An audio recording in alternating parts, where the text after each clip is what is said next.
Big news చూస్తున్నాం. కాంగ్రెస్ కు మరో బిగ్ షాక్ తగిలింది. మాజీ మంత్రి డీకే అరుణ బీజేపీలో చేరబోతున్నారు.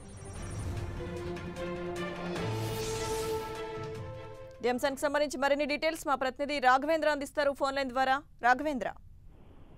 Good evening Lakshmidurga. తెలంగాణ కాంగ్రెస్ కు మరో షాక్ తగిలిందని చెప్పొచ్చు. ఉమ్మడి మహబూబ్నగర్ జిల్లాలోనూ మాజీ మంత్రిగా గతంలో గద్వాల నుంచి 3 సార్లు శాసనసభ్యురాలుగా పనిచేసినటువంటి డీకే అరుణ సీనియర్ నాయకురాలు డీకే అరుణ బీజేపీ పార్టీలో చేరుకోగా రంగం సిద్ధమైంది. ఆల్రెడీ ఢిల్లీ చేరుకున్నది. ఈ బీజేపీ పార్టీకి సంబంధించినటువంటి ఒక కీలక నేత నుంచి సంప్రదింపులు జరపడం జరుగుతుంది.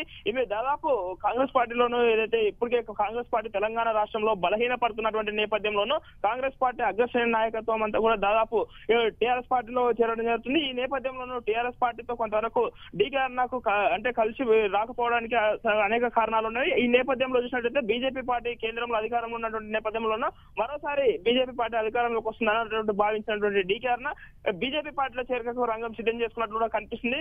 ఆల్రెడీ ఢిల్లీ చేరుకున్నది. ఒక కీలక నేతతో మంథనాలు జరుపుతున్నట్టు కూడా మనకున్నటువంటి సమాచారము. అయితే మహబూబ్నగర్ పార్లమెంట్ నుంచి పూర్తి స్థాయిలో ఆమె బరిలో ఉండేటువంటి అవకాశం ఉంది బీజేపీ పార్టీ నుంచి అని కూడా చెప్పవచ్చు.